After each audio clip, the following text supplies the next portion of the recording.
이번 이야기는 시청자 동네꼬마님께서 이야기를 들려주실 겁니다. 오늘 이야기도 제가 봤을 때는 좀 듣기 힘든 이야기일 것 같습니다. 바로 만나 뵙도록 하겠습니다. 안녕하십니까. 시청자분들이 예상을 한다 이제. 안녕하십니까 이럴 거라고. 그것도 안녕하십니까가 아니라요. 안녕하십니까? 네. 안녕하십니까? 이거. 아유, 그럼요. 매일 연습합니다. 네. 안녕하십니까? 반갑습니다. 반갑습니다. 네. 자, 오늘 동네꼬마님께서 이야기 들려주실 게 네. 일본 이야기는 뭐 영업사원 이런 얘기가 아닌 것 같아요. 예, 그런 얘기는 아니고 네. 제가 어떤 자리에 있으면서 겪은 일인데 사실 크게 뭐 무섭지도 않고 이게 뭐야 좀 그럴 만한 얘기여서 조금 걱정은 되는데 이야기가 두 개예요. 네. 두 개의 이야기를 조금 들려드리려고 하고 내용은 뭐 큰 건 아니니까 그냥 좀 소소하게 들어주셨으면 좋겠습니다. 나는 우리 동네꼬마님께서 겸손할 때가 제일 무섭더라. 네. 알겠습니다. 네. 그럼 바로 만나보도록 할게요. 렛츠가! 길이십니다. 기리십니다.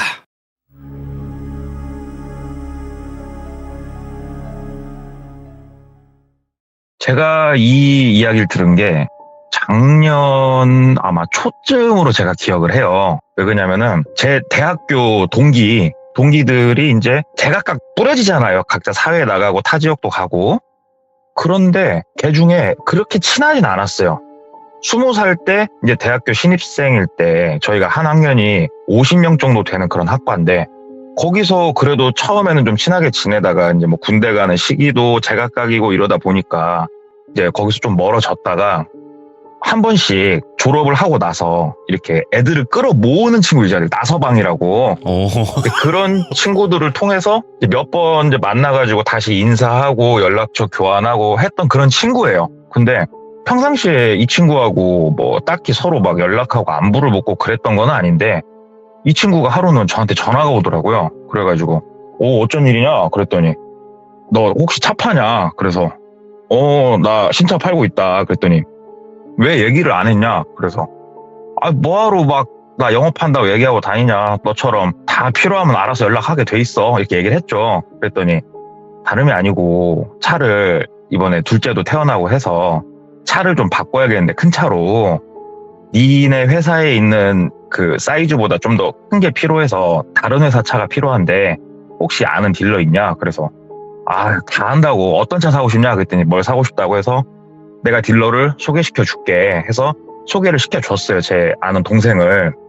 그렇게 해서 차를 계약을 하고 출고를 하는데 이 친구는 이제 연구소에 다니고 있어요. 그래가지고 지금 경기도에서 살림을 꾸렸고 차는 이제 제가 살고 있는 지방 지역으로 이제 제가 받아서 썬팅이랑 블랙박스를 제가 직접 아는 샵에서 좀 꼼꼼하게 해달라고 부탁을 했어요, 친구가. 그래서 직접 썬팅샵에 맡기고 이제 날짜 맞춰서 야 언제쯤 와라. 그때 오면 차 가져가면 되겠다. 그래가지고 그 친구가 내려왔어요. 회사에다가 이제 휴가를 쓰고 내려와서 그 친구하고 만난 시간이 대략 한 1시 정도. 제가 터미널로 델로 나갔거든요. 네. 그래서 이 친구 픽업을 해서 썬팅샵 가가지고 차 인도해주고 이 친구는 이제 집에 잠깐 들렸다 나온다고 얘기를 하고 이 친구가 온다고 해서 이게 소문이 퍼져서 나서방인 그 친구가 사람들을 끌어모았어요. 아싸 잘됐다 오늘 술판 한번 버리자. 그래가지고 5시 반에 번화가에서 이제 다들 모이기로 약속을 했었어요. 그리고 그 당시에는 이 나서방 친구가 운영을 하는 밴드가 하나 있었어요. 그 어플 밴드. 이 밴드가 저희 학번만 들어가는 게 아니고 저희 학과를 다녔던 사람이라면 누구나 가입할 수 있는 밴드를 만들어서 활동을 했는데 여기다가 이제 공지도 올리고 그렇게 했었단 말이죠. 그래가지고 시간이 좀 남으니까 뭐 할까 해서 매장에 들어가서 놀고 있는데 2년 선배가 연락이 왔어요. 뭐 하냐? 그래가지고 형 나 지금 다시 매장 들어왔어. 5시 반에 형도 나오지? 그랬더니 야 뭐 시간 남으면 좀 만나자. 그래가지고 둘이 만나가지고 당구를 한 게임 쳤어요. 시간이 애매해가지고 당구 한 게임 치고 그래도 시간이 좀 남길래 한 4시 정도 해가지고 이제 번화가 근처 카페에서 그 형을 만나서 둘이 시간을 때우고 있었어요.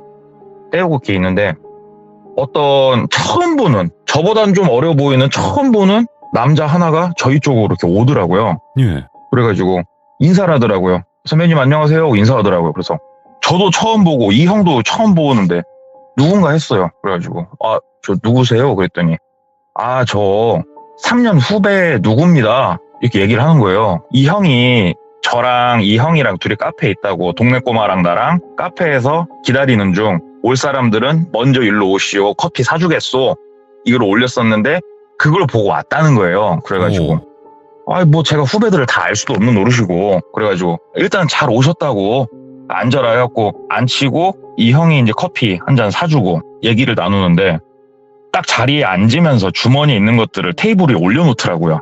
근데 거기서 되게 좀 인상 깊었던 게, 차키가 되게 인상 깊었는데 포르쉐 차키더라고요. 그래가지고 왔다, 잘 나가네, 돈 많네, 이 생각을 하면서 그냥 그 친구를 봤죠. 그러면서 이제 뭐 같은 학과 출신들이니까 뭐 학교 얘기를 쭉 할 거지 않습니까? 그래서 이런저런 얘기하다가 현재 뭐 하고 있냐 이렇게 얘기가 좀 나와서 들어보니, 말만 하면 알만한 큰 제약회사를 다니고 있는데 이쪽 지역을 통틀어서 총괄을 하고 있대요. 그 나이에. 그래서 야, 나보다 이렇게 어리면은 이렇게 통틀어서 총괄을 할 수가 있나? 그 메이저 제약회사에서? 어쩐지 돈이 많더라. 이렇게 생각하면서 있는데, 제가 했던 또 저는 공대를 나왔어요. 그 학사는. 그래서 우리 쪽하고는 또 거리가 먼데, 참, 그래서 또 물어봤죠. 네. 아니, 우리 학과 나와서 어떻게 제약 쪽 일을 한 거냐 물어봤더니, 거기서 이제 이 동생이 그 얘기를 해준 거예요. 약간 자기 자랑을 좀 하더라고요. 자기가 그냥 재미삼아 IQ 테스트를 했을 때 한 145 정도가 나왔고, 충분히 신경 써서 자기가 IQ 테스트를 했으면은 멘사를 가입을 할 수 있다. 분명히 내가 뭐 스스로가 칭찬하는 건 아니지만 머리가 좀 좋은데, 고등학교 때랑 나는 공부에 아예 관심이 없었다. 그래서 공부를 안 하다가 그냥 대학은 나와야지 싶어서 그냥 대충 본 수능, 공부 아예 하나도 안 하고 수능을 봤는데 지금 우리 학과에 들어왔고, 그렇게 해서 학교를 대충 다니는데 한 3학년쯤 됐을 때 아버지가 얘기를 하더래요. 아버지가 사업을 조금 크게 하시는데 사업차량 물려줌에 있어서 학사 말고 석박사까지 해버려라. 네가 그쯤 하면은 나도 다른 데다가 너를 내 뒤를 이을 후계자로서 내세울 때 내가 면이 쓰지 않겠냐, 이런 식으로 말씀을 하셔가지고 그냥 본인이 거기에 끌려서 교수님을 찾아갔대요. 그래서 3학년 2학기 때 교수님한테 가가지고, 교수님, 제가 이제 내년에 4학년인데 석사 코스를 좀 해보고 싶습니다. 얘기를 한 거예요. 그러니까는 교수 입장에서 거절할 이유가 없어요. 사실은 학교 입장도 마찬가지고, 왜냐면은 대학원생은 곧 돈이기 때문에 교수도 마찬가지고 실적이고, 교수님이 야, 그러면 내년이 4학년이니까 일단은 학사를 마쳐야 석사를 하는 거니, 그래 4학년부터 너는 그 실험실로 들어가라. 미리 그럼 준비를 하고 싶으면. 왜냐면 이 동생이 교수님한테 간곡하게 요청을 했대요. 석박사까지 5년, 맥시멈 6년 이내에 자기 마치고 싶다. 부탁을 한 거예요. 그러니까 교수님이 그럼 미리 준비를 해라. 4학년 때부터 연구실로 들어와라. 네. 해가지고 그 교수님 밑으로 들어가서 연구실 선배들하고 인사를 하고 연구실 생활을 시작을 한 거예요. 학과생이. 그래서 선배들 뒤치다꺼리 하면서 그렇게 학과를 보내는데 이게 너무 재밌더래요. 그러니까 학교에서 강의실에 앉아가지고 강의를 듣는 거 말고 실제로 실험을 하고 뭔가 데이터를 분석을 하고 머리 맞대고 뭐 생각을 하고 논문을 같이 쓰는 걸 도와주고, 이게 너무 재밌더래요, 진짜. 그래가지고 밤에는 연구실에서 거의 꼴딱 밤을 새고 낮에는 이제 학과 나가서 수업을 들어가는 이런 생활을 했대요. 자기가 태어나서 이렇게 빡세게 공부해 본 적은 처음이다. 그렇게 생활을 쭉 보내니까 당연하게 대학원 석박사 하고 있는 선배들하고 친하게 지내게 되겠죠. 그래서 그렇게 쭉 보내는데 이게 이제 문제가 뭐였냐. 이 친구가 다 만족스러웠는데 불만이 뭐였냐면, 제가 다녔던 학교 건물이 4층짜리예요. 네. 그래서 공대가 저 때 제가 기억은 정확하게 안 나는데 공대가 한 건물이 10개 정도가 있었어요. 공대가 쓰는 건물이. 그중에 저희 과하고 다른 과하고 둘이서 한 건물을 썼는데 4층짜리고 1층은 실습 실험실, 2층은 교수님들 방이 있고 대학원생들 연구실, 실험실, 3층은 조교실, 강의실, 4층은 강의실이에요. 그래서 밤 10시 정도가 되면 관리하시는 분이 와가지고 1층, 3층, 4층 화장실까지 다 걸어 잠궈요. 그리고 2층만 오픈을 해줘요. 왜냐하면 대학원생들은 밤을 새니까. 근데 그러면 밤에 사람이 배가 아플 수도 있잖아요. 그래서 이제 화장실을 가면 룰이 있는 거예요. 유일하게. 석사 2년 차부터 화장실에서 큰일을 보면서 담배를 필 수 있다. 이게 이제 지금 분들은 뭐 어떻게 화장에 담배를 피냐고 하겠지만 뭐 예전에는 실내에서 폈어요. 다. 연구실에서 피고 다 했었어요. 근데 이 동생은 약간 이제 꼴초였는데 이게 너무 불만인 거예요. 아마 흡연을 하신 분들은 공감을 하시겠지만 큰일 보러 가서 담배를 못 핀다? 아, 이거 밥 먹으면서 김치가 없는 거거든요. 예. 그래서 이 친구가 이제 거기에 스트레스를 받은 거예요. 그래가지고 몰래 필까? 근데 몰래 피다 걸리면 괜히 욕 더럽게 먹을 것 같고 고민 하다가 문득 생각이 난 게 우리 그 학과 건물에서 나와서 자전거를 타고 한 3분 정도 가면은 야외 실습실이 있어요. 공터예요, 그냥. 네. 공터인데 공터에 우리 그 일반적인 편의점 크기의 1층짜리 작은 시멘트 건물이 하나 있었어요. 거기를 학과에서 관리를 하고 있었고 그 안에 야외 실습에 필요한 각종 교구들, 장비들을 보관하는 창고였고 그 안에 화장실이 있던 게 기억이 난 거예요. 이 동생이. 그래가지고 거기 키가 쭉 있는데 창고 키도 있더래요. 왜냐면 창고 안에 실험기구도 몇 개가 있었으니까. 그래서 창고 키를 빼가지고 가봤더니 그 키가 맞더래요. 그래서 몰래 키를 이제 훔쳐서 복사까지 했대요. 복사까지 해서 얘는 이제 저녁에 배가 아프면 거기 가서 편하게 흡연을 하면서 일을 본 거예요. 그러면서 창고를 보니까 창고가 꽉 차 있는 건 아니고 공간이 좀 이렇게 남아 있으니까 여기를 조금만 꾸미면 내 아지트로도 쓸 수 있겠다 이런 생각이 든 거예요. 왜 그러냐면 얘는 아직은 학생이었고 대나요. 왜 그러냐면은 장비에다가 어떤 걸 물려놓고 데이터가 쭉 뽑혀서 이제 저장이 되다 에러 나면 중간에 잡아줘야 되고 기다려야 아이고. 되고 이러기 때문에 밤을 꼴딱꼴딱 세우는 일이 많은데 그날도 이제 선배들 도와서 밤을 새우고 있었대요. 그러다가 본인은 굳이 끝까지 있을 이유가 없으니까 이제 가서 쉬려고 이제 좀 저는 가볼게요 했더니 너는 근데 어디 가서 자냐? 이렇게 묻더래요. 왜냐면은 이 친구 집이 대학교가 있는 도시가 아니었어요. 그래서 그냥 저 뭐 근처 친구 집가 자요. 그러면서 이제 가려고 하니까 너 솔직히 말해봐 어디가? 그래서 선배들한테 얘기를 했대요. 이제 바로 이제 몇 년 위에 선배인데 그나마 좀 친하게 지낸 선배한테 선배 그게 아니고 그 야외 실습장 옆에 건물 하나 있잖아요. 거기 제가 밖에 아지트 하나 꾸며놨어요. 저 거기서 일도 보고 졸리면 잠깐 잠도 눈도 붙이고 좀 그러고 있어요. 그랬더니 선배가 너 거기서 별일 없었어? 그러더래요. 그래서 예? 저거 뭐 아무 일도 없었어요. 얘기를 하니까 야 일로 와봐. 담배를 한 대 피면서 얘기를 했대요. 너 거기서 진짜 아무 일도 없었어? 선배가 그러더래요. 그래서 왜? 무슨 일 있어요 거기서? 그랬더니 안 무섭냐? 주변에 건물 하나 없고 허허벌판에 그 작은 건물 하나 있는데 거기서 안 무서워? 그러니까 애기예요? 그게 왜 무서워요? 얘기를 하니까 그게 아니고 그래 니네 학번 애들은 잘 모를 수도 있는데 이게 좀 많이 쉬쉬해진 얘기인데 거기가 옛날에는 농대에서 쓰던 건물이야. 근데 농대 쪽에 똥 공기가 엄청 심했대. 그래서 농약을 컵에 담아놓고 원샷하라고 그렇게 시켰대요. 그러면 마시면 죽잖아요 사람이. 그러니까 당연히 농약을 안 먹을 거고 안 먹었다고 빌미 삼아서 그렇게 구타를 했대요. 되게 악습이 있었대요 거기서. 일부러 못 먹는 걸 놓고 못 먹으니까 때린 거예요 그냥. 근데 거기서 횟가닥 이제 하는 학생이 하나 나온 거예요. 그 자리에서 그 원샷을 때려버린 거예요 그냥 그 자리에서. 예. 그래가지고 잘못된 일이 있었는데 거기서 그런 일이 있은 이유로 농대에서 거기를 애들을 못 쓰게 폐쇄를 했대요. 그리고 시간이 한참 지나서 이제 우리 학과에서 거기에서 자든가 아니면은 친구 집가 자든가 해 거기 쓰지 마 하고 얘기를 해준 거예요. 그래서 알겠다 얘기를 하고 본인도 거기를 안 갔대요. 왜 그러냐면은 막상 그 얘기를 들으니까 가려고 하는데 무섭더래요 진짜 그 얘기를 들으니까.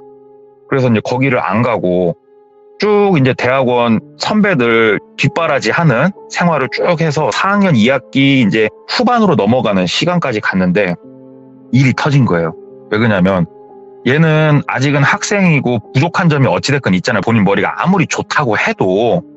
근데 얘가 혼자 생각을 한 거예요. 진짜 얘는 시간만 남으면은 미친 듯이 해외 논문부터 시작해서 모든 것들을 다 읽어보고 정리하고 어떻게든 자기가 이거 논문을 뭘 쓸지 생각을 하고 선배들 돕고 이걸 했는데 이런 걸 하다 보니까 뭔가 아이디어가 떠오르더래요. 자기가 이쪽으로 논문을 써보고 싶은 아이디어가 딱 떠오르는데 이 동생 말로는 제가 만약에 그 실험을 계속 했으면 사이언스나 네이처에 실리지 않았을까 하는 생각이 든다고 그렇게 뭐 포를 까더라고요, 저한테. 뭐 사이언스지가 뭐 뒷방 서점도 아니고 진짜 뭐 말도 안 되는 소린데, 그래가지고 본인이 이걸 한번 해보려고 내용을 텍스트로 정리를 하고 있었대요. 정리를 하면서 교수님한테 한번 보여드리고 싶어서 논문 형식으로 정리를 하고 있었대요. 데이터가 빠진 초록만 쓰고 있던 거죠. 근데 뒤에서 이게 논문을 막 쓰고 있는데 문득 뒤에서 이렇게 사람이 보고 있다는 느낌이 들어서 고개를 확 돌려봤더니 선배 하나가, 박사 1년차 선배 하나가 본인 모니터를 이렇게 보고 있더래요. 근데 막 집중해서 보고 있더래요. 그래서 선배님 뭐 보세요?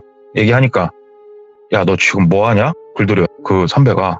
그래서 그냥 혼자, 저도 이제 내년부터 본격적으로 석사 시작하면 여러 가지 것들 준비해야 되니까 머릿속에 떠오른 게 있어 정리를 하고 있습니다.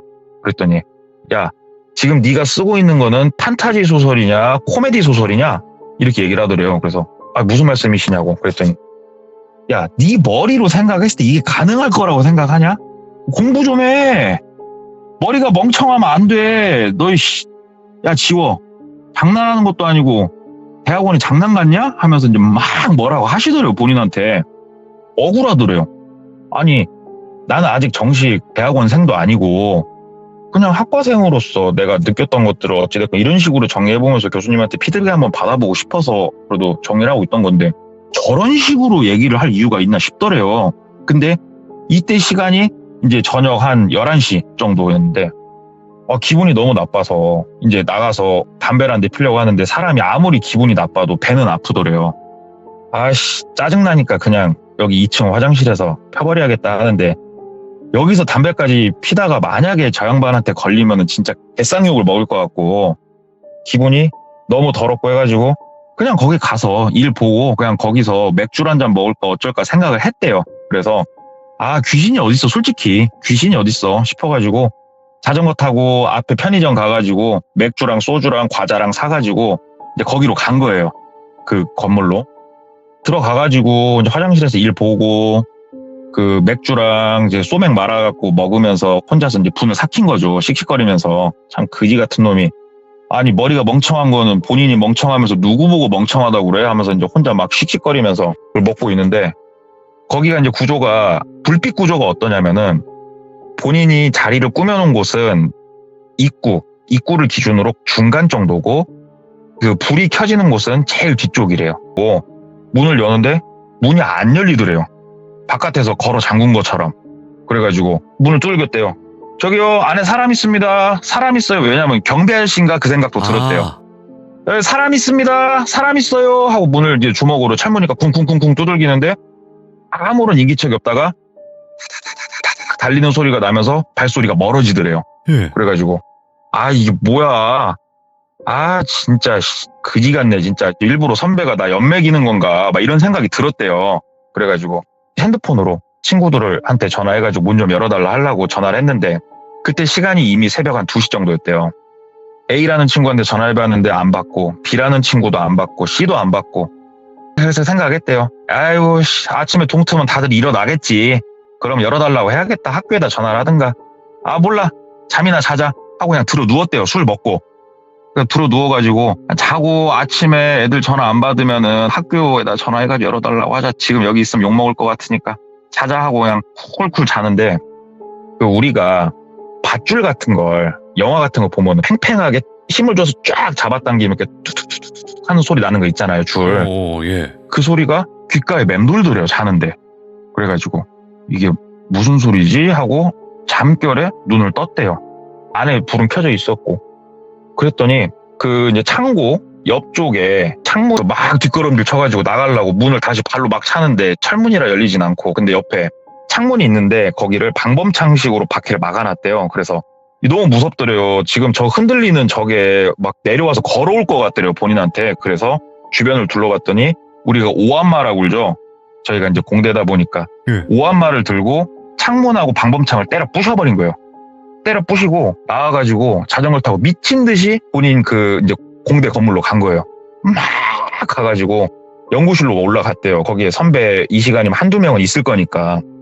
미친 듯이 가가지고 올라갔더니 선배가 있어야 되는데 없더래요, 연구실에. 분명히 있을 건데.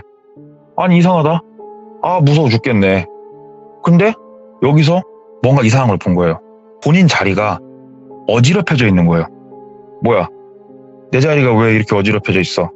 하는데 문득 생각이 하나 들더래요. 내 거 아이디어가 진짜 괜찮았다고 본인은 확신을 했거든요. 근데 네. 그 박사 코스를 밟고 있는 형이 본인 거를 정말 유심히 봤대요, 뒤에서. 그리고 본인이 알게 모르게 한쪽에서 데이터 하나 돌리고 있던 것도 있었대요. 그래서 갑자기 머릿속에, 잠깐만, 데이터 지금 그쪽 장비 옆에 그 노트북을 물려놓으니까 그거 혹시 자료 백업하러 갔나 싶어가지고 실험실 쪽으로 막 달려가 봤는데, 거기에 그 형이 노트북 옆에다가 USB 꽂아놓고 노트북을 만지고 있더래요. 본인이 물려놓은 걸. 그래가지고, 선배님 뭐 하시는 거예요? 왜냐면 이걸 보니까 아까 봤던 귀신이 생각이 안 나더래요. 그래가지고, 이게 뭐 하시는 짓이에요? 그랬더니 본인을 이렇게 보더니, 장비가 켜져 있길래 테스트 좀 해보고 있었어. 그래가지고 가가지고 선배를 밀쳤대요. 밀치고 자료를 봤더니 본인 거를 백업을 하고 있더래요. 그래서, 헐. 아니, 선배, 탐나면 탐난다고 말을 해요. 이게 뭐 하는 짓입니까? 석사 시작도 안 한 그 후배 거를. 그랬더니, 야, 그냥 봐주고 있던 거야. 내가 검토 좀 해주려고 해. 네가 뭔데 그래? 하는데 갑자기 이 형 뒤로 아까 그 건물에서 봤던 여자 형체가 보이기 시작하더래요. 그래가지고, 선배, 그게 문제가 아니고 뒤 좀 보시라고. 그랬더니 선배가 뒤로 돌아보는데, 아, 장난하냐고, 뭐가 있냐고 하는데 본인 눈에 보이더래요. 그래가지고 본인이 막 뒷걸음질을 몇 걸음 치는데 그 선배가 뺨 싸다고 하는데 올려 붙여버리더래요, 본인을. 야, 대학원생 시작도 안 한 새끼가 벌써부터 기어 올라타고, 이게 듣기 좀 이상하실 수도 있겠지만 저 때만 해도 조금 구타가 있었어요. 그 학교 내에서 조금 기강 잡는다고 구타를 하기 시작하니까 막고 있는데 뒤에서 그 여자는 막 자기를 지켜보면서 다가오더래요. 그래가지고 본인이 어떻게 할 바를 몰라가지고 옆에 그 강화 플라스틱으로 만든 곤봉같이 생긴 실험 도구가 있었는데 그거를 들고 휘둘러 버린 거예요. 그랬더니 이 선배가 악 하면서 쓰러지더래요. 이게 이제 머리에 맞은 것 같은데 쓰러져갖고 막 머리를 붙잡고 부들부들 떨고 있더래요. 아파갖고. 본인이 그렇게 좀 휘둘러 놓고서 선배 괜찮아요? 하는데 선배가 머리를 드는데 눈동자가 풀려 있더래요. 그러면서 본인한테 죽을 듯이 달라들더래요, 선배가. 근데 얼굴 표정이나 지금 상황이 우리가 시들머에서 흔히 얘기하는 뭔가 빙의에 된 것 같은 그런 상태였대요. 그래가지고 거기서 이 선배 밀치고 후드로 패고 본인도 막 두드러 맞고 그러다가 막 도망치는데 뒤에 와서 막 부여잡고 몸싸움 비슷하게 하다가 천신만고 끝에 건물 밖으로 나온 거예요. 그러니까 CCTV를 돌려봅시다. 왜냐하면 조교 선생님도 출근을 하고 해야 그걸 확인할 수 있으니까 그렇게 합시다 하고 일단락을 지었다고 그러더라고요. 근데 본인이 너무 무섭더래요. 왜 그러냐면 귀신도 귀신인데 내 연구 자료를 이렇게 주변에서 눈독을 들이고 있다는 게 너무 무섭더래요. 그래서 어찌됐건 다음날 다시 이제 학교에 나와가지고 실험실에 갔는데 아무도 없더래요, 연구실에. 왜냐면 아침에 이렇게 나오면 사람들이 거의 꽉 차 있는데 2학기 조교가 자기보다 2년인가 몇 년 선배라고 했는데 조교도 대학원생인 경우가 많거든요. 조교한테 갔더니 조교가 어제 얘기를 들었대요. 전달 받았대요. 네. 그래가지고 같이 한번 확인을 해보자. 그래서 3층 한쪽에 서버실 같이 있고 거기에 이제 이 영상들이 저장되는 그게 있었는데 작은 골방같이 생겼잖아요. 그런 데들이.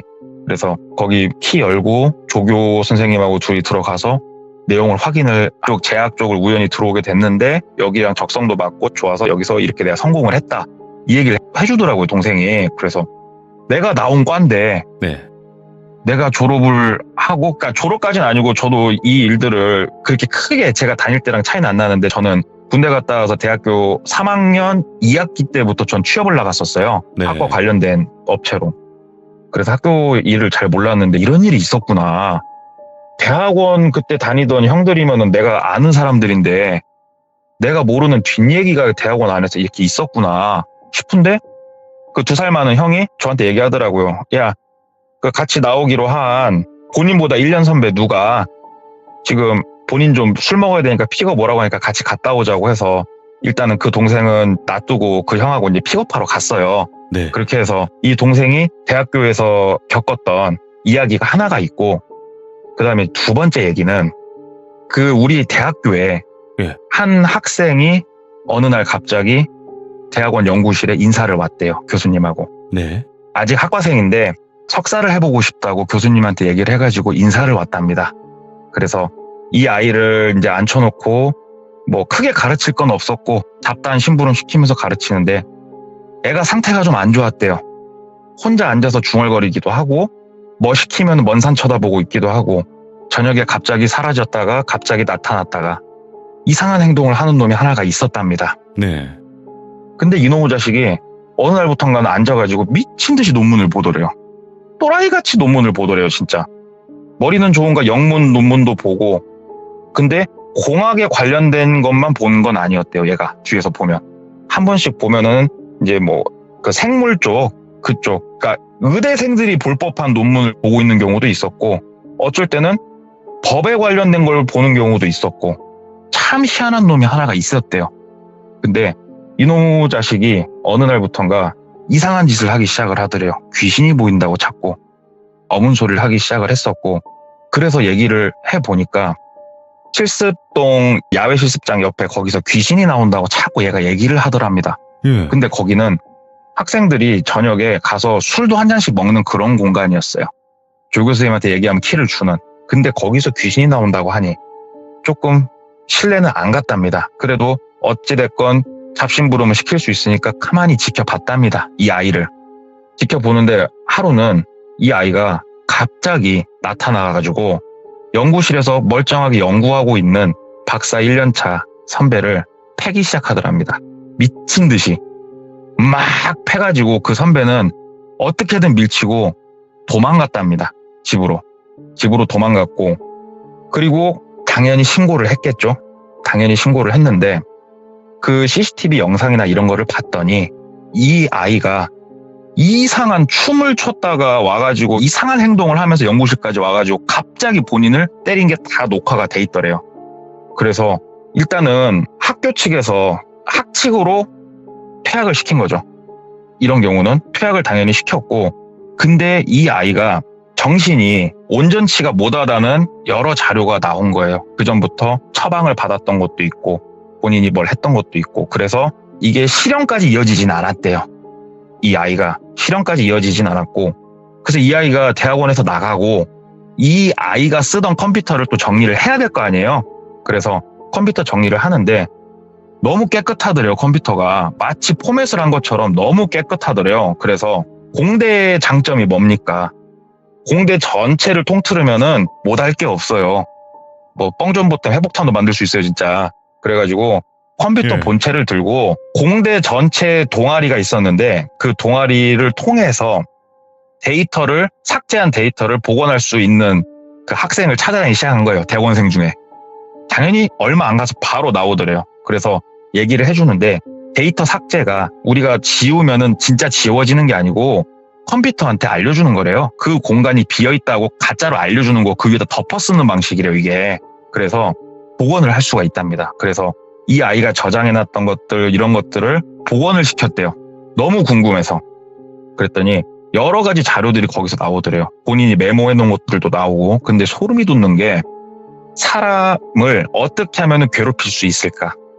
라는 본인이 그 논문이나 이런 것들을 보고 정리한 자료와 그 다음에 1차적으로 사람을 괴롭히는 건 괴롭히는 건데 만약에 이게 법적인 처벌로 갔을 때 내가 처벌을 가볍게 받을 수 있는 방법에 대해서 정리를 해놨더래요. 평상시에 내가 정신이 온전치 못한 것을 증명할 수 있는 자료를 만들어 놓고 평상시 행동도 어느 정도 그렇게 하고, 그러니까는 그 자료들을 쭉 보는데 이거 완전 도라이들이에요, 진짜. 앉아가지고 본인이 석사하려고 뭘 공부를 했던 게 아니고 별 희한한 거를 막 이렇게 만들고 있었던 거들이에요, 이게. 그리고 나중에 이제 대학원생들끼리 학생들까지 모여가지고 얘기를 좀 하니까 그 대학원생 중에 한 명하고 사이가 좀 안 좋았더라고요. 근데 일방적으로 좀 안 좋았던 거죠. 선배가 일방적으로 좀 얘를 많이 쿠사리를 줬어요. 왜 그러냐면 얘는 학교 생활을 제대로 못하는 되게 아싸 중에서도 최고의 아싸였던 거예요. 근데 한 번씩 달라드는 일이 있었고 그래서 좀 구타도 하고 실제로 그런 일이 있었는데 그거에 뭐 억한 심정을 품었는지 어쩐지 모르겠는데 와가지고 이렇게 어문 짓을 한 학생이 하나가 있었어요. 이게 이제 두 번째 얘기예요. 근데 아시겠지만 첫 번째 얘기하고 두 번째 얘기하고 동일 인물이에요, 지금. 예. 제가 아까 첫 번째 얘기하면서 그 말씀을 드렸잖아요. 첫 번째, 이 아이가, 후배가 얘기가 끝나고 선배 픽업하러 그냥 나가야 된다고 했잖아요. 그래서 제가 나갔어요, 따라서. 예. 나가서 진짜 픽업을 가는 줄 알았어요, 저는. 그랬더니 2년 선배가 그러는 거예요. 야, 너 쟤 알아? 그래가지고. 아니, 형은 알아요? 그랬더니 아니, 야, 근데 내 위에 선배 누구 있지? 예, 내가 이렇게 따더래요, 연락처랑. 예. 그래가지고 느낌이 너무 세가지고 이 형이 일단은 쟤를 어떻게든 여기서 몰아내야겠는데 지금 느낌이 너무 더러워서 일단은 니네가 더 다른 소리 듣기 전에 어문 더 정보를 넘겨주기 전에 나오라고 시켰던 거예요, 이 형이. 그래가지고 나와서 얘 대학교 생활에 대해서 들은 거고, 근데 지금 얘기가 너무 다르잖아요. 그래서 그날 저녁에 심지어 본인도 아니에요. 근데 갑자기 나타나가지고 왜 연락처를 따고 다녔나. 완전 그래서 시대에 열심히 공부하는 시대의 도라이가 하나 있었어요. 이게 제가 작년 진짜로 초에 있었던 일인데, 그래가지고 얘는 도대체 뭐 하는 놈인가, 뭐 때문에 이러는 건가, 왜 거짓말을 이렇게 하고 다니는 건가 싶은데 여기서 활용점정을 딱 찍는 일이 네. 얼마 안 가서 한번 있었어요. 몰랐는데 밴드는 그 이후로 폐쇄를 했었어요. 그리고 따로 그냥 우리들끼리 단톡을 만들든가 그냥 연락을 하고 이런 식으로 지내자, 이상한 애들이 똥파리가 낀다 해가지고 그렇게 했었는데, 멤버 중에 한 명이 이때 얘기가 이제 유명해졌을 거 아니에요. 네. 본인이 우연히 본 편지에 얘가 있더래요. 무슨 편지냐면 알림이 오는 거 아시죠, 집에? 우편 혹시 받아보신 적 있으세요? 예. 문제가 되는 사람이 출소를 하거나 하면은 이렇게 알려줘요. 우리 집 근처에 이사를 오게 되면. 아, 그거 아이 있는 집에 좀 가지 않아요? 네, 맞아요. 그죠? 저도 여러 번 받아봤어요, 네. 그거를. 멤버 중에 한 명이 그 우편이 와서, 그러니까 온 지 한참 됐는데 그냥 정리를 하다가 봤는데 거기서 얘를 봤대요. 그러니까 애초에 얘는 뭐야? 대학교를 그렇게 잘리고 뭐 그 시간 동안 뭘 했는지 모르겠지만 정상적이지 않은 시간을 보냈고, 그래서 처벌을 받았고 집으로 우편이 올 정도의 처벌이니까 주변에 사는 사람들한테. 그리고 나서 시기상 봤더니 활동을 시작했던 거예요, 밴드 활동을. 근데 왜 연락처하고 주소를 그렇게 따고 다녔는지는 아무도 모르겠어요. 저도 그때 그 일이 있고 저랑은 직접적으로 인간관계가 없었으니까 걔랑 네. 나한테 뭔 일 있겠냐 싶으면서 조심하고 다녔는데, 대학원에서 그래도 잠깐 같이 있었던 몇몇 형들은 가슴 좀 졸이면서 살았었죠. 미치겠다. 야, 진짜 어떻게 이런 사람들이 있냐? 그래가지고 이게 막 스펙타클하고 무섭고 이런 건 아닌데 기분이 좀 쎄해지는 그런 일이 하나가 전에 있었어요. 네. 그래가지고 한번 들고 와봤습니다. 와, 어질어질하네요, 진짜로. 어질어질해, 진짜. 이야기가 좀 두서가 없었죠. 이게 뭔가 아니에요. 반전이 있는 이야기였네. 저도 나가서 그 얘기 듣는데 소름 돋았다니까요, 진짜. 오. 주소랑 괜히 썼다. 다행이다, 회사 주소 써서. 그래도 만약 그 집 주소였어 얼마나 더 찝찝해요. 진짜 완전 찝찝했죠, 진짜. 미친 듯이 그러게. 찝찝했죠. 예. 야, 진짜 천만다행이다 했죠, 저는. 오늘 동네 꼬마님께서 사람이 왜 예. 굳이 이렇게까지 행동을 할까 정도의 이야기를 정상이 아닌 것 같아요. 아니 근데 이게 그렇게 있잖아요. 차라리 정상이 아니면, 완전히 정상이 아니면 차라리 나아요. 근데 정상인처럼 행동을 하려고 하면서 정상이 아닌 거잖아요. 그쵸. 내면에 그걸 숨기면서 그러니까. 뭔가를 이렇게 꾸미니까, 아이고. 그게 무서운 것 자, 같아요. 돌비님. 그게. 돌비님, 이렇게 건강식품 하나 제가 보내드리려니까 주소 좀 찍어봐요. 주소 어디로 해야 되지? 잠깐만. 편의점으로. 네, 아유, 괜찮아요. 네, 정중히 거절을 하도록 하겠습니다. 오늘 예. 동네 꼬마님께서 이야기를 들려주셨는데, 역시나 오늘 어느 동네인지는 모르겠는데, 아무튼 동네 꼬마님께서 꼬마 했네. 네, 감사드립니다. 아유, 감사합니다. 고맙습니다. 네, 들어오십시오. 네. 근데 여러분들, 이 이야기를 들으면서 저게 그냥 이야기 속에나 있겠지라는 생각하지 마세요. 왜냐면 사람 속은 아무도 몰라요. 그리고 여러분들 더 무서운 거 알려드릴게요. 여러분들의 지인이나 친구 중에서도 이런 사람이 있을 수 있어요. 그거를 지금까지 숨긴 걸 수도 있거든요. 그러니까 여러분들은 항시 조심해야 될 부분이 분명히 있어요. 그래서 이런 얘기를 들을 때 사실은 뭐 현실적이지 못할 수도 있다 이런 생각을 할 수도 있는데 몇 번 이런 사람들 만나잖아요. 그러면 이런 부분은 조심해야 되겠다. 딱 사람이 그렇게 정해져요. 그러니까 여러분들도 항상 조심하시길 바라겠습니다. 시청해주신 모든 분들 감사드립니다. 고맙습니다. 시청자 나비님께서 이야기를 들려주실 겁니다. 오늘 뭐 무서운 집에 관련된 스페셜인지는 모르겠지만 나비님도 정말 무서운 집에 관련된 이야기를 들려주실 거고 그곳에 살 때 정말 소름 끼쳤다고 합니다. 도대체 어떤 이야기일지 바로 출발을 해보도록 할게요. 안녕하세요. 나비님 안녕하세요. 네, 돌비님 안녕하세요. 네, 오랜만이에요.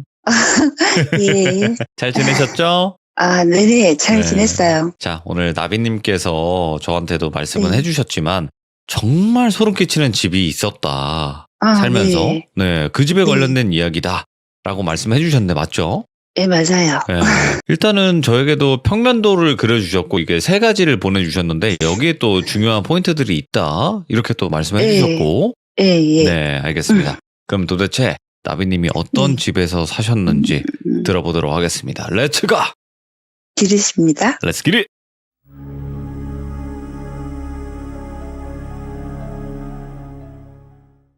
이 이야기는 저희 어머니가 좀 부자병이 있으세요. 어떤 병이요?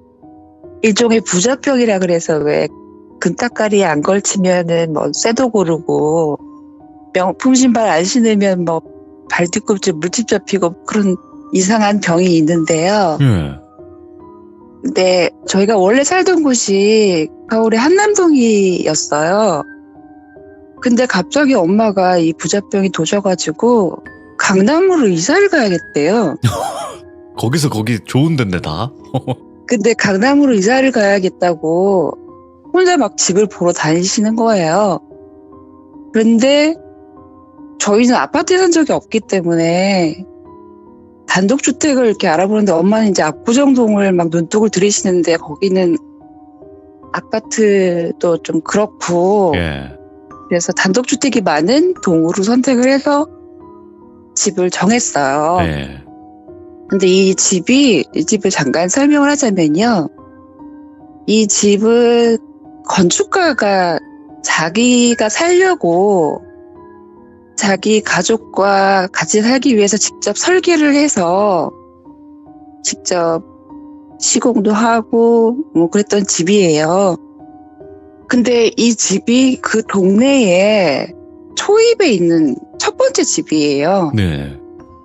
근데 그 집이 원래 있던 자리가 작은 빌라가 하나가 있었고 그 옆에 마을 입구에 옛날에는 왜 아름드리 나무같이 이렇게 입구에 나무가 이렇게 하나씩 있잖아요. 그렇죠. 그걸 당산나무라고 하나요? 그런 게 느티나무가 되게 큰 게 있었는데 네. 이게 너무 크다 보니까 가려지는 거예요, 길이.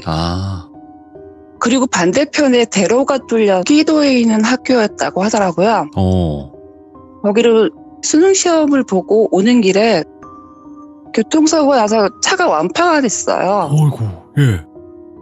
그러니까 시험을 보고 오는 길에 그 자리에서 직사를 한 거예요. 그래서 이 사람이 정작 내가 가족을 위해 집을 지었는데 혼자만 남게 되잖아요. 네.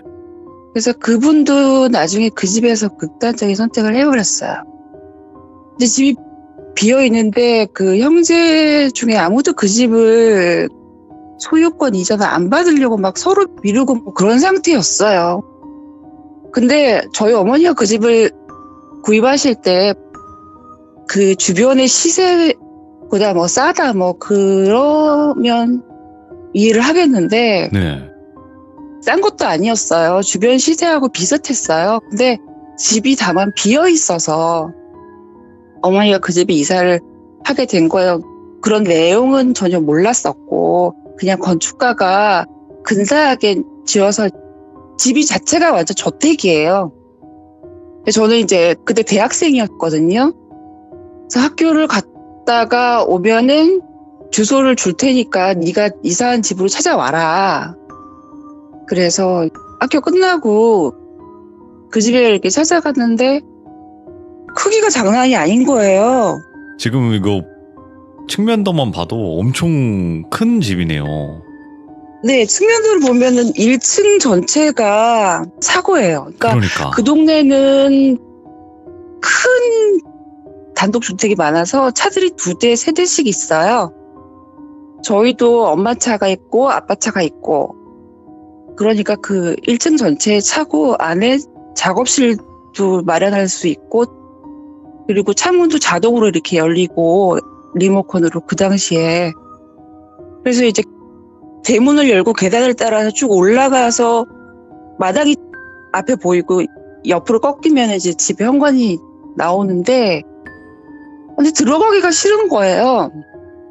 집이 주는 어떤 위압감 같은 게 있어서 그래도 어떡해요? 이사를 했다니까 들어갔는데 현관을 열고 딱 이렇게 벨 누르고 엄마가 열어주시는데 현관을 열고 문을 딱 여는데요. 누군가가 밑에서 발목을 눈에 띄지 않아요? 보면 일단은 되게 네. 크다 이런 느낌인데 네, 크긴 크죠. 근데 이상한 이상하다. 구석이 뭐냐면요. 네. 방문이 2개예요. 그러니까 방문? 그 방에 들어가려면 문을 열고 문이 또 있어요. 제가 안방? 2대로 이렇게 해놨죠.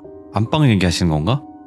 안방도 그렇고 네. 저희 오빠 방도 그렇고 여동생 방도 그렇고 그 위에 제가 그림을 안 그렸지만 그 집이 총 4층이거든요. 그 옥탑방이라고 하죠. 옥탑방에 남동생 방이 있었는데 그러니까 차고 빼고 1층부터 시작을 하자면은 1층에서 계단이 왼쪽으로 가는 계단이 있고 오른쪽으로 가는 계단이 하나씩 있는데 왼쪽으로 가는 계단은 2층까지만 가요. 그리고 오른쪽으로 가는 계단은 3층까지만 가요. 즉 2층에서 3층으로 올라가는 계단은 없어요. 그러니까 2층에서 3층을 가려면은 내려왔다가 다시 올라가야 돼요. 복잡하다. 예, 그러니까 이 불필요한 어떤 그런 게 너무 많고 그래서 왜 이렇게 문이 2개씩 있는지 되게 궁금했었어요. 근데 혹시 제가 돌비님한테 질문 하나만 여쭤볼 게 있는데요. 리미널 스페이스라고 혹시 아세요? 그게 뭐예요? 그게 우리나라 말로 하면 문턱 아니면 경계 뭐 이런 뜻이에요. 문지방 얘기하시는 거구나. 우리나라의 문지방 같은 건데 이제 영어로는 리미널 스페이스라고 그래서 백룸이라고도 하는데 네. 쉽게 설명하면은 장소나 또 다른 장소가 아닌 제3의 공간. 그러니까 공간과 공간의 경계. 예. 그래서 예를 들자면은 뭐 엘리베이터 같은 경우에는 공간이긴 하지만 어디에도 속해 있지 않잖아요. 그걸 타면은 꼭대기층까지 갈 수도 있고 1층까지 내려갈 수도 있고 맞죠. 그런 공간을 얘기하기도 하고 또 이게 또 다른 의미로 뭐냐면은 친숙한 공간이긴 해요. 근데 가만히 있다 보면은 뭔가 두렵고 뭔가 알 수 없는 위압감이 느껴지는 곳이 있어요. 네. 이게 예를 들자면은 빈 학교, 지하 주차장. 그러니까 하나의 그냥 공간이긴 한데 경계 공간인 거예요. 네. 근데 거기 살다 보면은 무슨 일이 이렇게 전조증상이라는 게 있잖아요. 이사를 해서 첫날 밥솥이 터졌어요. 그러면서 이틀, 3일 계속 가전제품이, 그러니까 2번째는 TV가 고장났어요. 네.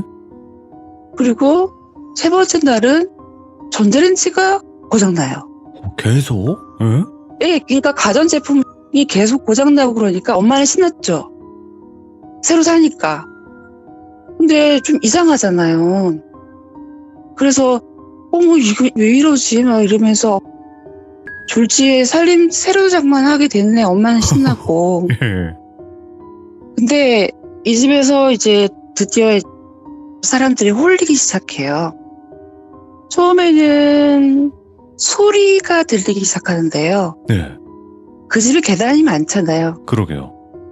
계단이 이렇게 저렇게 막 나무 가지처럼 생겼어요. 딱 들어가서 보면은 계단밖에 안 보여요, 그 집은. 근데 밤에 좀 자려고 다 각각 자기 방에 들어가서 있잖아요.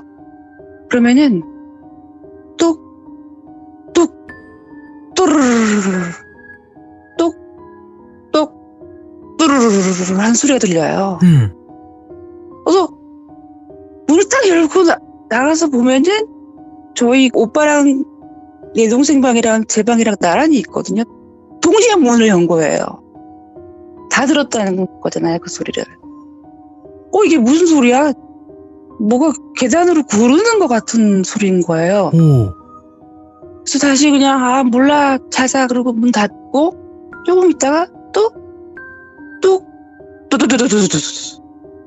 이러고 또 떨어져요. 그래서 아빠가 드디어 나오셨어요. 근데 거실 한 구탱이에 골프공이 있는 거예요.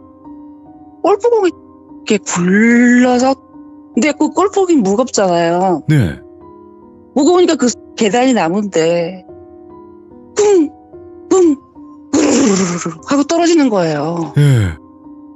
근데 골프공은 하나인데 소리는 끊임없이 들리는 거예요. 치워도 다음날 되면 또 떨어져 있고 그런 소리가 나기 시작하더니 저는 이 집 생각만 하면 그러니까. 패닉이 와서. 아이고, 네. 괜찮아요. 천천히 하셔도 돼요. 예. 저희 1층 차고 옆에 보면 작은 철문으로 된 문이 하나가 또 있어요. 네. 대문이 있고 차고가 있고 그 옆에 쪽문으로 작은 철문이 있어요. 그게 차고로 들어갈 수 있는, 다이렉트로 들어갈 수 있는 철문인데 열쇠로 열고 들어가는 문이거든요. 그 문을 왜 만들었는지 모르겠지만 하여튼 이 집은 이상한 쓸데없는 것가 많아요. 그 문을 열고 들어가면요, 차고 옆에 작은 방이 하나 있어요. 네. 그 방이 창고로 쓰려고 했던 방이었던가 봐요. 근데 뭐 보온장치도 다 잘 돼 있고 사람이 살아도 되겠더라고요. 근데 어느 날은 제가 이제 너무 늦게 오니까 배를 누르기 싫고 마침 그 철문이 좀 열려 있더라고요. 그래서 그거를 빼꼼 열고 안 들키려고 살금살금 들어가는데 어두컴컴하잖아요. 예. 근데 그 방에 불이 켜져 있는 거예요. 그래서 뭐지? 아빠가 켜놓고 그냥 올라가셨나? 그리고 딱 봤는데 어떤 여자애가 책상에 앉아서 공부를 너무 열심히 하고 있는 거예요. 그래서 야, 너 누구야? 그랬거든요. 네. 언니세요? 언니가 이사 온 언니세요? 그러는 거예요. 예. 나 여기 이사 온 사람이 넌 누구야? 그랬더니 저도 여기 살아요. 그러는 거예요. 근데 저 공부해야 돼요. 그러니까 가주셨으면 좋겠어요. 뭐 이러는 거예요. 뭐야. 그래서 저 다음날 엄마한테 물어봤어요. 엄마, 차고 옆에 방 새놨어? 그랬죠. 무슨 소리야. 거기 그 콧구멍만한 방은 새놓으면 욕먹어. 무슨 소리야. 거기 내가 짐을 얼마나 넣어놨는데. 근데 그때 내가 봤을 때는 방에 가구 하나 없이 책상 하나만 딱 있고 걔가 앉아서 공부를 하고 있었거든요. 네.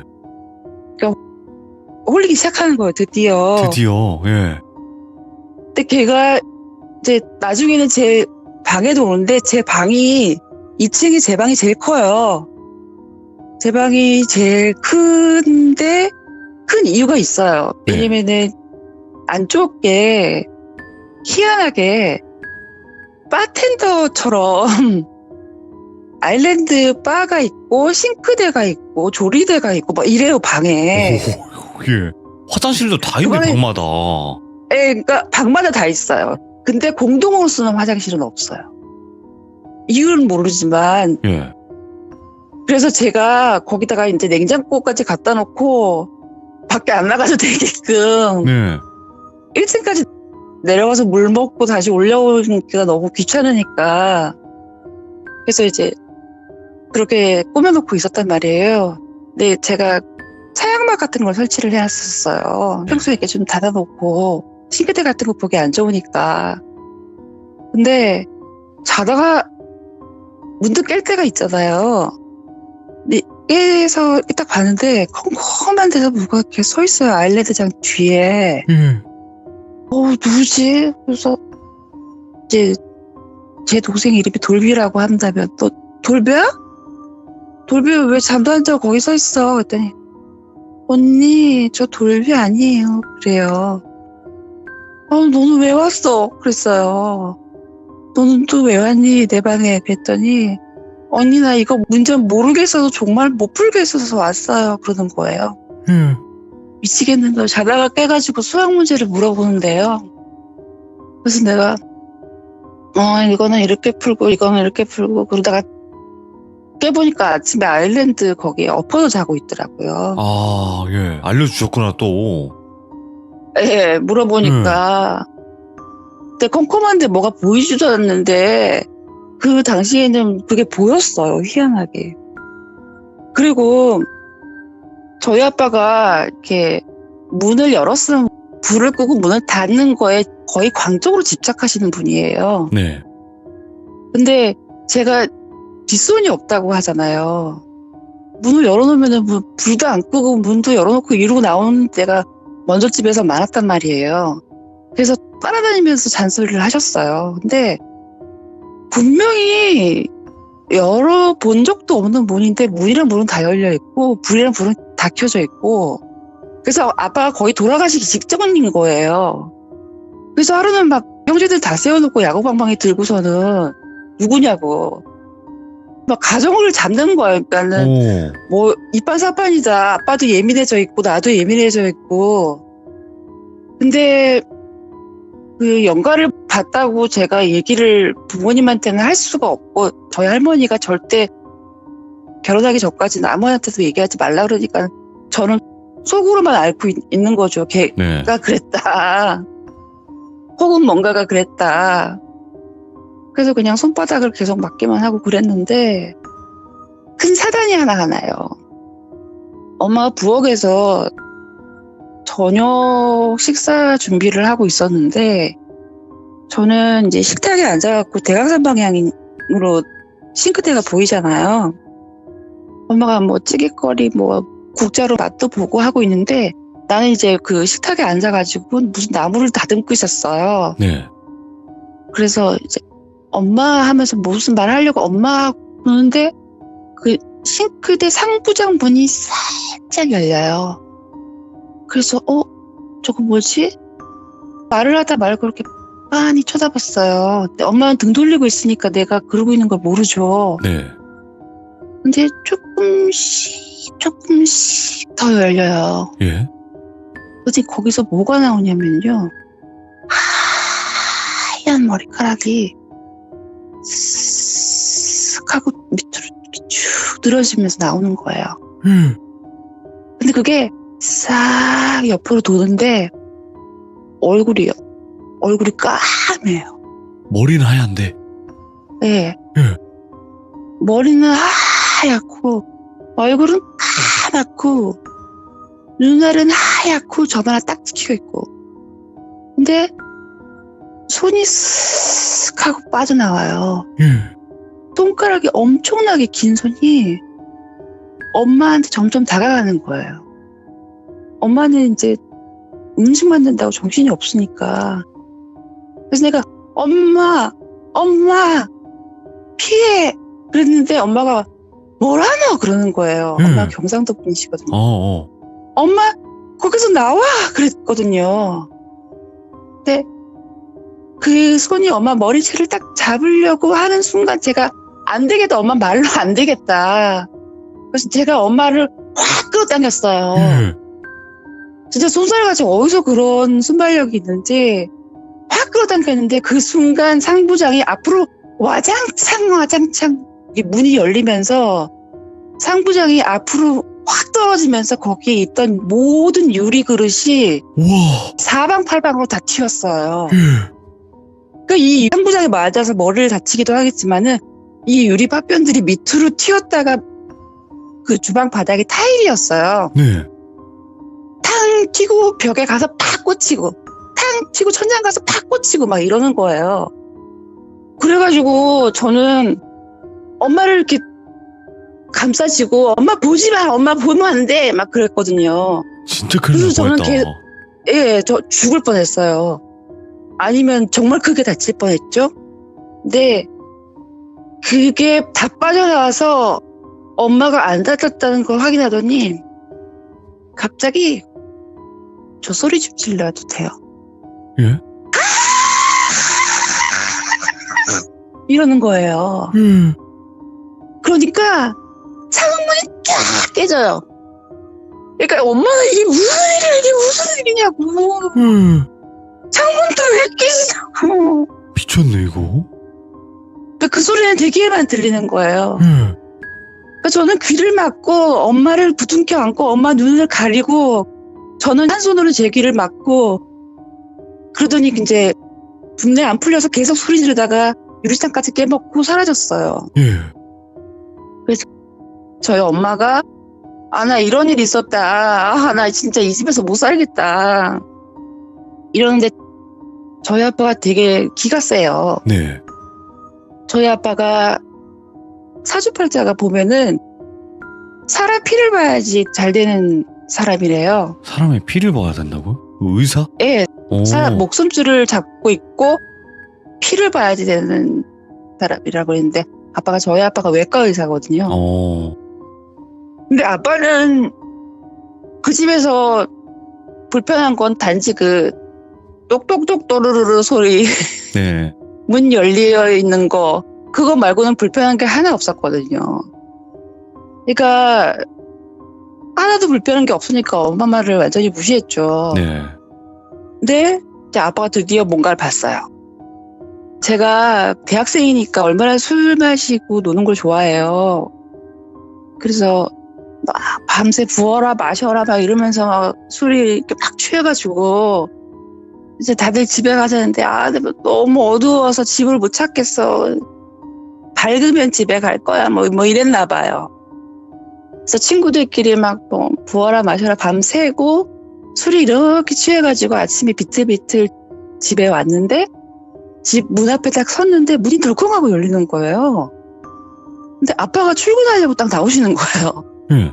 저랑 딱 마주친 거예요. 너 아까 너 어디 뭐야? 갔다 왔어? 아침부터 아까 갔다 와서 얘기하자 그러는 거예요. 예?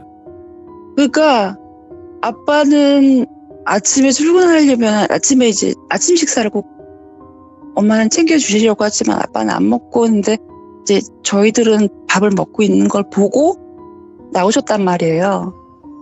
방금까지 집 안에서 식탁에서 밥 먹고 있던 애가 얼굴은 막 마스카라는 떡칠이 돼갖고 대문 앞에 등장해 있으니까 결국 이사를 가긴 하는데 그 전에 저희 막내 외삼촌이 부산에 사시다가 직장이 옮겨져서 서울에 오시게 됐는데 집을 구하려고 잠실적으로 이제 집을 구하셨는데 집 구할 때까지 저희 집에 며칠 계셨었어요. 네. 근데 그 외삼촌이 이제 계시니까 엄마 아빠는 저희 두고 외삼촌 두고 데이트 나가신 거예요. 네. 밤늦게까지 이제 거실에서 TV를 보고 있는데 그 머리 하얗고 얼굴 까만 여자 있잖아요. 그 여자가 소파 옆에 창문 큰 통창이에요. 예. 통창이 비쳐 보이더래요. 그래서 하고 보는데 없어요. 창문을 보면 있어요. 그래서 너무 놀라가지고 막 뛰어가지고 그 밤에 외할머니한테 전화를 하신 거예요. 엄마 막 이러면서 전화를 하신 거예요. 그래서 다음날 외할머니가 오셨는데 저희 외할머니가 절에 정말 독실하게 다니시고 불공 드리고 그래서 윤보살님이라고 불러요. 네. 근데 외할머니가 모셔가지고 딱 거실에 앉아가지고 불경을 외우기 시작하는데 10분도 안 돼서 저는 그런 거 생전 머리 털나고 처음 봐요.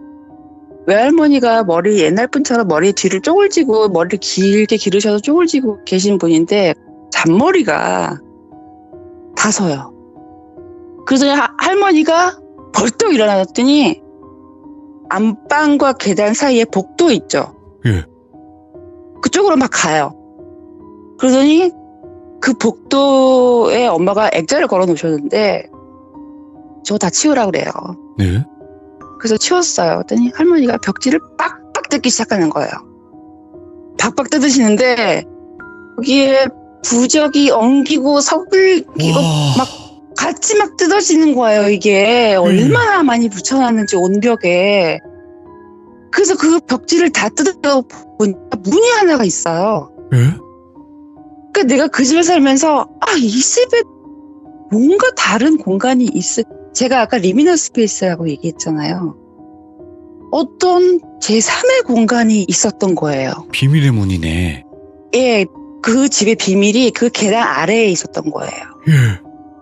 거기가 방이었던 거예요. 근데 그 방을 딱 여는데 더 놀랐어요. 왜요? 침대, 탁자, 그리고 테이블, 소파, 카페트 그렇게 돼 있어요. 예. 그러니까 사람이 살아도 되겠어요. 그러니까 알고 보니까는 그 방이 그러니까 이 건축가가 당산나무를 뱄잖아요. 네. 당산나무를 베고 그 터가 도깨비터가 돼버린 거예요. 아, 그걸로 그렇게 했으니까. 네. 그리고 그 나무로 계단을 만들어 버렸잖아요. 예. 그래서 자기 마누라하고 딸내미 대학 입학한 것도 못 보고 죽었잖아요. 예. 그래서 자기는 거기 숨어 살았어요. 숨어 살다가 그러니까 거기서도 그 사람이 뭔가를 보니까 부적을 붙이고 문 닫고 그 밑에 숨어 살다가 도저히 이렇게는 못 살겠어서 극단적인 선택을 했다는 거죠. 네. 그래서 이건 정말 아니다. 진짜 이런 경우는 없다 해가지고 근데 또 되게 웃긴 건 아버지가 마침 그때 너무 잘 돼가지고 네. 지방에 있는 대학병원 원장으로 가셨어요. 오, 도깨비 턱이나 하구만. 예. 예, 그래서 진짜 뭐 너무 흔한 얘기겠지만 진짜로 그러더라고요. 네. 그래서 마침 딱 그때 지방으로 아빠는 먼저 가시고 엄마는 짐을 정리하고 나중에 따라가셨는데 제가 그때 유학을 갔었어요. 그때 저도 가족이 다 뿔뿔이 흩어졌었어요. 그때 오빠는 군대 들어가고 그래서 그 집이 제가 유학 갔다 와서까지도 안 나가고 있더라고요. 나갔다가 다시 빠진 걸 수도 있겠죠. 아니요, 아무도 보러 안 왔대요. 진짜. 그 집은 주인이 따로 있대요. 예. 주인이 따로 있는데 뭐 이렇게 연가를 보는 사람이 들어온다던가 예. 연가를 알아봐 줄 수 있는 사람이 들어오는 경우가 주인이 있는 거예요. 예. 조잖아요. 그래서 온 가족이 그렇게 그 겪고. 집에서 그 집 자체가 공포였어요. 네. 그 집 자체가.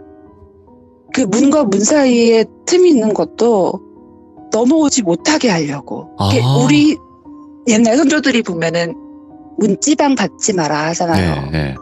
그게 경계를 지어서 넘어오지 못하게 라인을 그어주는 건데 네. 화장실 문, 방문 다 2개로 해갖고 닫고 열고 이렇게 하는 거예요. 그렇게 했던 거예요. 그러니까 자기도 뭔가 이렇게 찝찝하니까 네. 그랬었던 얘기입니다. 야, 아니 저에게 시작하기 전에 이제 카톡으로 말씀해 주셨거든요. 이 이야기 하면서 그 생각이 너무 나다 보니까 그래서 진짜 패닉이 온다. 그래서 하시기가 좀 겁이 난다. 이렇게까지도 얘기해 주셨는데 아마 이야기는 이야기대로 해주셨지만 표현을 다 하시진 못했을 거라는 생각을 해요. 네, 얘기가 되게 많은데 그러니까 지금 너무 늦은 밤이고 그리고 하고 싶지도 않아요. 너무 힘들어지니까. 근데 이 네. 방송이 좋은 점이 뭐냐면은 연가들이 털려나가요. 왜? 방송을 한번 할 때마다 털려나가요. 그럼 어디로 가요, 걔네? 그래서 극단적인 선택을 했던 제 친구 있잖아요. 제 친구 방송을 저번에 하고 난 후에 얼마 전에 꿈을 꿨는데 잘 있어, 잘 지내, 안녕 하고 가더라고요. 예. 그래서 이 얘기를 꼭 해서 풀어낼 수 있겠구나. 죄송해요. 아, 희생 삼아서 털었어요. 그리고- 그래요? 다행이다, 그래도. 그리고 털려나가서. 옛날에는 아무렇지 않게 겪었던 일인데, 지금 생각해보니까, 이상하네? 그랬던 게 기억이 막 나요, 막. 네네. 이 집 얘기도 정말로 잊어버리고 살았었어요. 근데 이 집은 진짜 특이하긴 하다. 근데 그런 게 있어요. 마을에는 당산나무가 있는 이유가 뭐냐면, 당산나무가 대문이거든요? 그러니까요. 네. 그 대문을 근데 사람들이- 없애버리면 아무나 다 예. 들어오는 거예요. 예, 근데 사람들이 그 나무가 너무 크고, 이렇게 번성하니까, 밤 되면 좀 무섭다, 뭐 이런 얘기도 나오고, 그치. 그리고 그쪽으로 사람도 잘 안 다니고, 그랬던 야 자리래요.